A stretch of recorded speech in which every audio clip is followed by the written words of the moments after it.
Welcome back to the Diemen Formula Ford restoration, and on today's episode we're going to fit some big components to this car. As promised in the last episode, we're going to try to get some low input, high reward jobs done today, and hopefully we can get the engine and gearbox in the car.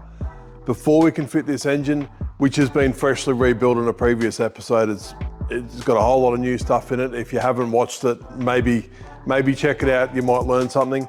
But the absolute first thing to go in the car before we can put the engine in is these two little spaces. These go in the chassis. These are the front upper engine mounts. The bolts in the front of the thermostat housing actually support some of the weight on the front of the engine.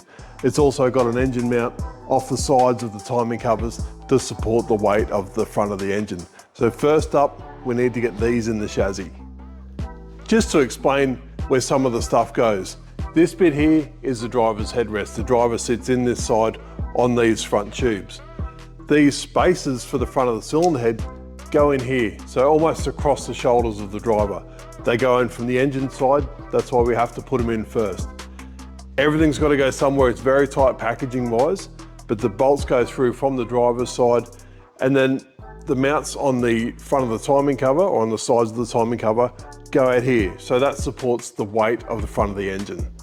Our new engine's off the engine stand, hanging off the gantry here. The reason I've got it strapped like this is we need to go over the top of the chassis. There's a bar from the roll hoop. We need to get over it to get the engine in far enough. We need to fit our flywheel. Those of you that saw the engine episode will know we've got a flywheel balance to this crankshaft.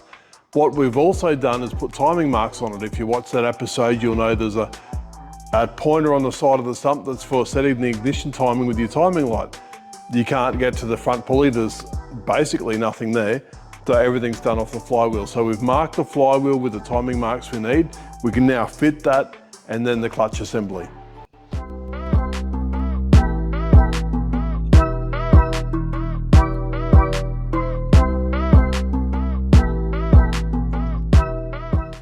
Before you go rushing in and fitting the pressure plate, do yourself a favour and walk over to the gearbox and make sure it's nice on the input shaft. Make sure it slides on freely and there's no sticky spots. I did this with our gearbox and I found some small burrs on the input shaft that we didn't notice before, and the clutch plate would have hung up. If the clutch plate isn't free on the input shaft, it will drag. The driver will yell at you. It'll be difficult to get into gear. It'll creep on the start line and all those sorts of things. This is the clutch that came with the car. It was obviously in there when the engine let go. It's had a whole lot of damage and it's actually damaged the inner spline. But there's two different styles. There's a long and a short drive hub, just to mix things up. So pay attention with what you got. And also some of the other stuff, this is out of our box of spares, but all the rivets have come loose on the friction surface. It looks okay, everything looks very serviceable and it measures okay, but the rivets are loose. So just make sure the clutch that you're putting in there is right. You don't want to have to pull this thing apart again. So we've got the right one for the car. We've had it checked, had it rebuilt. I've tidied up the burrs on the input shaft, and now the clutch assembly can go onto the flywheel.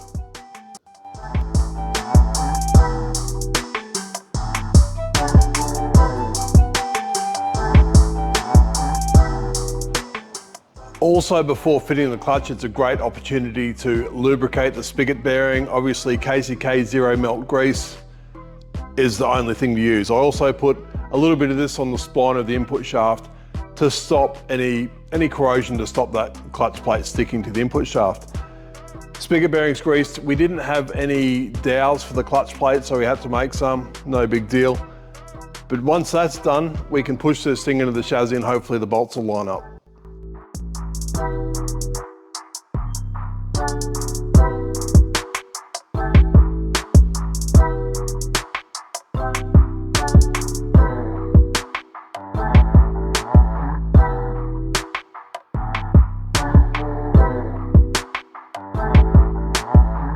And that is exactly how easy it should be to fit the engine into this. Just simply push it into where it should be.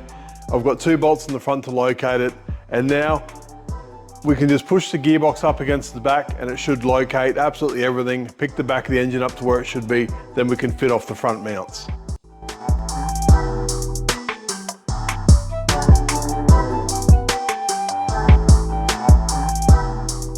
And of course it should be that easy. We've done all the hard work. We know that everything fits together. We test fitted the clutch. It should just slide together. Obviously you can bolt the engine to the gearbox and push it all in, but I find doing it in two chunks is a bit more manageable weight-wise, and you're not trying to balance a whole engine with a gearbox hanging off the back of it. This is now sitting into the dowels on the chassis. It's in the right place. I can now just start fitting the bolts up really. Put the bolts in for the bell housing, put the bolts in for the gearbox to the chassis, and then we've got a few braces that can go on.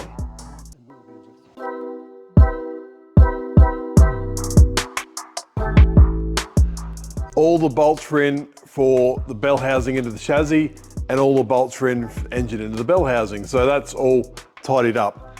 Front cylinder head mount's tight, it's where it needs to be. Next up, we've got these mounts that go either side of the front of the engine. These quite simply fit in here and locate to the outer side of the chassis. So it's more like that front one holds the weight of the cylinder head, and these side ones stop the engine moving side to side in the chassis. We'll get them fitted off. There's one on the other side, quite similar. It's a nylon bush in the chassis. It's not a hard mounting, and we will normally shim those so there's no tension on anything. But that being said, I can get them in now, and then we can see what else we can fit up.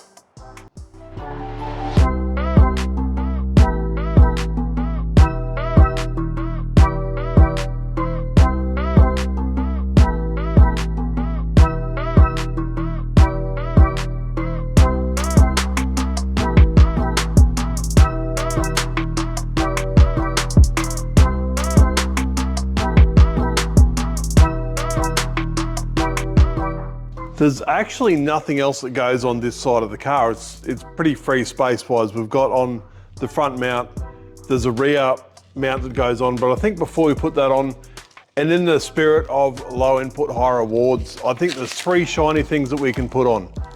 The exhaust, we've got the exhaust back from ceramic coating, and they look pretty cool.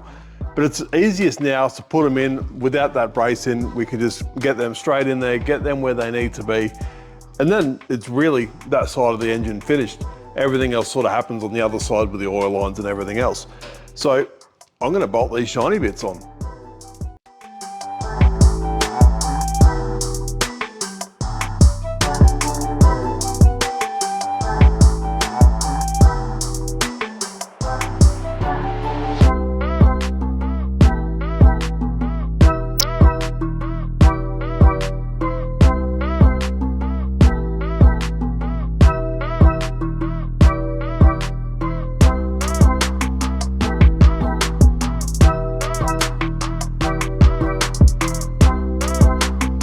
I tell you what, you'd have to be a pretty tough customer not to be impressed by those. They've come up really, really well and look amazing in the car.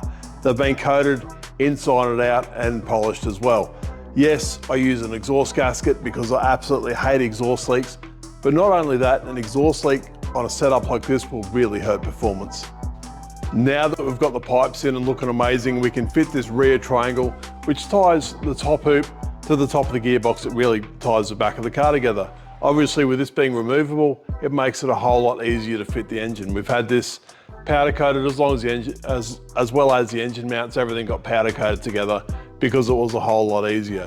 This simply sits on those top brackets. It's got a locating dowel in the top tube there, gets a big bolt through it, some bolts in the bottom, and now we're starting to look pretty good.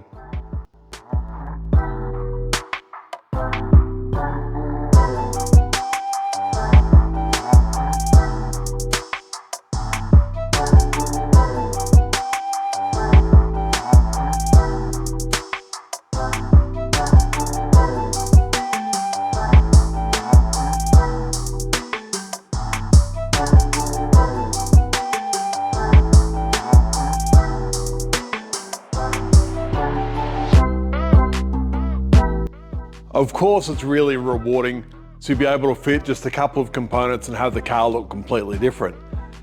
But I've been around long enough to know that this is the end of the easy stuff. This stuff was already sorted, we've already done the hard work on it, and we're able just to bolt it to the chassis. But everything else from here on in, I think is going to be a whole lot of hard work. We need to do the control systems, the pedals, the steering wheels, the steering rack, the fuel system, the fuel tank, the cooling system, radiators, expansion tanks and all that sort of stuff. So there's a whole ton of work still to go. It's great to see it how it is, but we can't back off now. Next episode, we're gonna have to smash it. We'll have to really get into it and get some bits fitted. So stay tuned for the next episode. Subscribe if you haven't subscribed already. I'll see you then.